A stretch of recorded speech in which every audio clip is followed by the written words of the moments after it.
दोस्तों, मैं शिवम सोलंकी अपने यूट्यूब चैनल लॉ टेस्टिंग पर आपका स्वागत करता हूं और आज मैं आपको लिमिटेशन एक्ट सेक्शन 25 और सेक्शन 26 पर चर्चा करूंगा। लिमिटेशन एक्ट और section 25 acquisition of easement by prescription के बारे में बात करता है, यानी चिर बहुगों द्वारा सुखाचार का अर्जन की बात करता है। प्रिस्क्रिप्शन का मतलब यहाँ पर है कि लॉन्ग टर्म तक कोई संपत्ति अगर उपयोग की जा रही है तो उसे प्रिस्क्रिप्शन की कहा गया है। अब यहाँ पर जो क्लास 1 में क्या कहा गया है इसको एक बार रीड कर लेते हैं। Where the access and use of light और air to on and for any building have been peaceably enjoyed therewith as an easement and as right without interruption and for 20 years, and where any way of water course or the use of any water or any other easement, whether affirmative or negative, has been peaceably and openly enjoyed by any person claiming title thereto as an easement and as of right without interruption, and for 20 years the right to such access and use of light of air, way, water course, use of water or other agent shall be absolute and indefeasible। क्या कहता है section 25? Section 25 में ये कहा गया है कि light के बारे में, एयर के बारे में, वे के बारे में, वाटर कोर्स के बारे में और अदर ईजमेंट के बारे में, चाहे वो पॉजिटिव हो या फिर नेगेटिव हो, अगर वो पीसफुली, ओपनली, विदाउट इंटरप्शन अगर यूज़ करता है, और कब तक यूज़ करता है, अगर लगातार 20 साल तक यूज़ करता रहता है, तो उस स्थिति में वो अगले 2 साल के अंतर्गत उसको अपना राइट डिक्लेयर करा करके और उसको एब्सोल्यूट और इनडिफिसिबल राइट बनाया जा सकता है। क्लास 2 में ये कहा गया है, each of the set period of 20 year shall be taken to period ending within 2 year next before the institution of sure within claim to which such period relate to the contestant. इसमें यह बताया गया है class 2 में कि ये जो 20 साल का जब पीरियड जब समाप्त होता है, इसके 2 साल के अंतर्गत आपको डिक्लेरेटरी सूट के माध्यम से, यानी सेक्शन 34 स्पेशल रिलीफ एक्ट में जो डिक्लेरेटरी सूट के बारे में यहाँ बताया गया है, उसमें 2 साल के अंतर्गत इसे डिक्लेयर करा करके और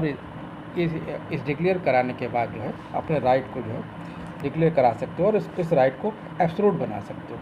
यानी कि इसमें इस राइट को एब्सोल्यूट बनाने के लिए सिर्फ 2 साल का लिमिटेशन पीरियड दिया गया है। Whether the property over which right is claim under sub section belong to the government, then 30 year was substituted. अगर ये जो संपत्ति है जिस पर सुखाधिकार की बात क्लास 1 में बताई गई है, जो कि प्राइवेट प्रॉपर्टी थी, अगर ये सरकारी प्रॉपर्टी होती तो ये 20 वर्ष का जो समय होगा वो 30 वर्ष के रूप में माना जाएगा। अब इसमें एक्सप्लेनेशन में बताया गया है कि इंटरप्शन कब होगा। Nothing is an interruption with the meaning of this section unless where there is an actual discontinuance of the possession or enjoyment by reason of an obstruction by the act of some person other than the claimant, and unless such obstruction is submitted to or acquiesced in or for 1 year from the claimant has notice thereof and the person making or authorizing the same to be made। Interruption में ये कहा गया है कि यदि कोई व्यक्ति जो दावा करता व्यक्ति को छोड़कर कोई अन्य व्यक्ति है, यदि किसी तरह का अवरोध उत्पन्न करता है और ये अवरोध लगातार 1 वर्ष तक बना रहता है, तो ये मान लिया जाता है कि ये अवरोध वास्तव में हुआ है। अगर 1 साल के अंदर है, यानी कि 9 महीने का, 8 महीने का, 6 महीने का है, तो उस कंडीशन में ये अवरोध को अवरोध नहीं माना जाएगा। यही एक्सप्लेनेशन में बताया गया है। अब सेक्शन 26 लिमिटेशन एक्ट की बात करते हैं। सेक्शन 26 में बताया गया है एक्सक्लूशन इन फेवर ऑफ रिविजनर और सर्विएंट ट्रीटमेंट। इसमें रिविजनर के बारे में बताया गया है, तो रिविजनर वर्ड इस्तेमाल किया गया है और सर्विएंट ट्रीटमेंट वर्ड इस्तेमाल किया गया है। सर्विएंट प्रॉपर्टी कौन सी प्रॉपर्टी होती है, ये हमें ईजमेंट एक्ट के माध्यम से पता होगा। यदि हमारे पास मेरी अपनी कोई प्रॉपर्टी है और उस प्रॉपर्टी को पर आने के लिए हम किसी दूसरे की प्रॉपर्टी से उस दूसरे की प्रॉपर्टी से अपना रास्ता बनाते हुए उस प्रॉपर्टी पर आते हैं, तो जो दूसरे की प्रॉपर्टी पर हम जो उपयोग कर रहे हैं, तो वो प्रॉपर्टी क्या कहलाएगी, वो सर्विएंट हेरिटेज कहलाएगी। और जो हमारी प्रॉपर्टी होगी वो डोमिनेंट है रहेगी। यहाँ पर टीनमेंट का मतलब है किराएदारी से, यानी सर्विएंट टीनमेंट की बात करिए। और दूसरा वर्ड यहाँ पर इस्तेमाल किया है रिविजनर। रिविजनर वर्ड वो होता है, जैसे मान लीजिए कि आपने किसी मकान को किराए पर दे दिया, तो मकान को अगर आपने 10 साल के लिए किराए पर दे दिया है, तो 10 साल के बाद वो मकान या तो यदि आप जीवित रहते हैं तो आपके पास लौटेगा, और यदि आप जीवित नहीं रहते तो आपके लीगल हेयर के पास रहेगा। ये राइट क्या होता है? ये रिविजनल का राइट है। सेक्शन 26 में रिविजनल के राइट को ही सिक्योर किया गया है और इसी के बारे में चर्चा की गई है। आइए इसको पढ़ते हैं और समझने का प्रयास करते हैं। वेयर एनी लैंड और water open over or from which any easement has been enjoyed or drive has been held under or by virtue of any interest for life or in term of year exceeding 3 years from the granting thereof, the time of the enjoyment of such easement during the continuance of such interest or term shall be excluded in the completion of the period for 20 years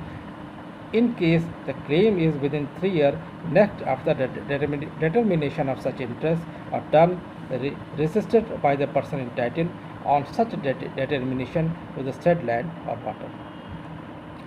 इसको हम एक example से समझेंगे तो ज़्यादा बेहतर तरीके से समझ में आ जाएगा, क्योंकि थोड़ा सा लैंग्वेज इसकी कठोर है। तो इसको एग्जाम्पल से समझने की तरह प्रयास करते हैं कि यदि मान लीजिए कि मैंने किसी प्रॉपर्टी को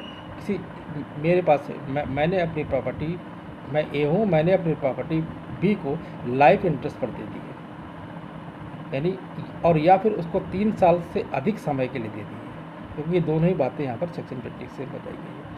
तो अगर मैंने कोई प्रॉपर्टी बी को लाइफ इंटरेस्ट पर दे दी और 3 साल से अधिक समय के लिए दे दी और वो प्रॉपर्टी बी के पास आ गई, अब बी उस प्रॉपर्टी को यूज़ नहीं कर रहा है या उसके पास वैसी ही प्रॉपर्टी पड़ी हुई है। अब वहीं पर पड़ोस में जो सी की प्रॉपर्टी है, सी ने अपनी प्रॉपर्टी से कार जो है, मान लीजिए सी ने अपनी कार जो है बी की प्रॉपर्टी में खड़ा करना शुरू कर दिया, और जब खड़ा करते करते उसको 20 साल हो गए, तो 20 साल बाद उसने अपना ईजमेंट क्लेम करना शुरू किया कि नहीं साहब, ये तो मेरा ईजमेंटी राइट हो गया, क्योंकि मैं 20 साल से यहाँ पर गाड़ी खड़ा कर रहा हूँ बी की प्रॉपर्टी में, और बी ने कभी उनको रोका भी नहीं। अब इसी के बाद जो है बी की डेथ हो जाती है, तो जब बी की डेथ हो जाएगी तो प्रॉपर्टी किसके बाद वापस आनी चाहिए? ए के, अगर ए जिंदा है तो ए के पास आनी चाहिए, और ए अगर मर गया है तो उसके एलआर के पास आ चाहिए, यानी उसके लीगल रिप्रेजेंटेटिव पास होना चाहिए। लेकिन हुआ क्या इस कंडीशन में? क्योंकि बी जो है क्लेम कर रहा है,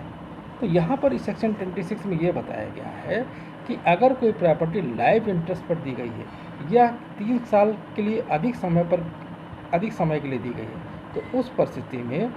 जो व्यक्ति, दूसरा कोई व्यक्ति अगर इजमेंटी राइट क्लेम कर रहा है, तो वो इजमेंटी राइट का जो पीरियड होगा इस लाइफ इंटरेस्ट के पीरियड में या फिर 3 साल के अधिक के पीरियड में जोड़ा नहीं जाएगा, उसको कंपटीशन नहीं किया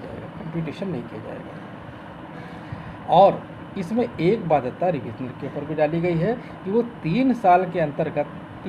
अंदर वो अपने इस राइट को क्लेम कर ले, जो भी उसका राइट, उसका